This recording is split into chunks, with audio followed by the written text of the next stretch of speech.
What drug gave me the creepiest experience of them all? What's up, you guys? My name's Nicole Pludre. I'm a person in long-term recovery, and I love to talk about drugs and addiction and recovery and so much more. And today I'm going to tell you about the creepiest experience I ever had high on fucking drugs. So it wasn't just one drug that gave me this experience. This is a combination of my fuckery, okay? Nicole Pludre's fuckery. I had been staying with my friend Nate, who was manufacturing methamphetamine. I had been at his house for like a month. And I was shooting meth. Right? Taking Xanax here and there, taking some Oxy 80s, because we had Oxycontin 80s back then. Those were the good old days. But for the most part, I was sticking to the meth. I would only use Oxys or Xanax like if I wanted to come down a little bit and try to get a cat nap. Well, this had been one of those days, one of those nights where I was trying to have a cat nap. I was fucking wore out. I had been up for about 5 days straight. I had been hallucinating. I'd been watching the damn TVs for a week. It felt like I was just fucking out of my gourd. So he gave me half of an Oxycontin 80 and a Xanax bar, and I took those. And I thought, this will bring me down enough to where I can actually close my eyes. Didn't even touch it. So, it was probably about midnight. These two little gay boys showed up at the house. And they said, y'all want to trip some acid? And I was like, okay. Worst decision I could have ever made in my life was taking acid after being up for so many days on methamphetamine and mixing other drugs. I took 2 hits of acid on a sweet tart. And probably about 40 minutes later, I started losing my motherfucking mind. I started getting so afraid. I started seeing my friend Nate and my friend Tammy plotting against me. They were talking about me. They were going and fucking in the other room without me, and we were like kind of like a little menage a trois. We would always hook up together, all 3 of us, because we were freaky like that. And they were hooking up without me and doing all this stuff. None of this was happening. Halfway through the night, it's probably like 2 o'clock in the morning, they're like, hey girl, let's go to Walmart. And they're having the best time. Like, they're tripping and they're fucking having fun. And they get me, and I go and I get the Jeep, and we ride to Walmart. When we walked in that Walmart, y'all, the fucking fluorescent lights spooked me.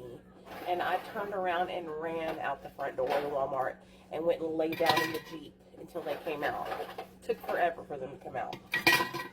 They finally come out, and we go back home. This is where shit started getting real freaking scary. We got back home, and I was tripping, like just tripping way too hard. So I decided I was going home to my mom and dad's house. I couldn't take it. Like, this was one of those moments where I'm throwing in the towel, I'm going to my parents, right? And you know it's bad if I'm going to my mom and daddy's house crying, okay? So I jump in my car, blazing balls on acid, and I drive to my parents' house. Well, halfway there, I start blacking out. Everything's going black. I cannot see to drive in front of me. Luckily for me, there was a Valero gas station on the right-hand side that I could still see out of the blackness, right? So I swerved over into the parking lot, threw my car into park, ran into the Valero, and collapsed behind the cash register, grabbing at my neck and going, I can't breathe, I can't breathe. The lady called 911, and an ambulance showed up and put oxygen on me. Of course, I was breathing just fine, y'all. I was having a fucking panic attack. Okay? I didn't know that at this time. So I calmed down. I'm breathing the oxygen. They're trying to let them take me to the emergency room. But I'm like, no, fuck that. I'm not going with y'all. So I jump in my car and I drive off to my parents' house. I get to my mom's house, keys underneath the mat. I open the door. I call my mom, tell her to come home. I need her because I'm not in a good way. And when she gets home, she finds me on the carpet surfing.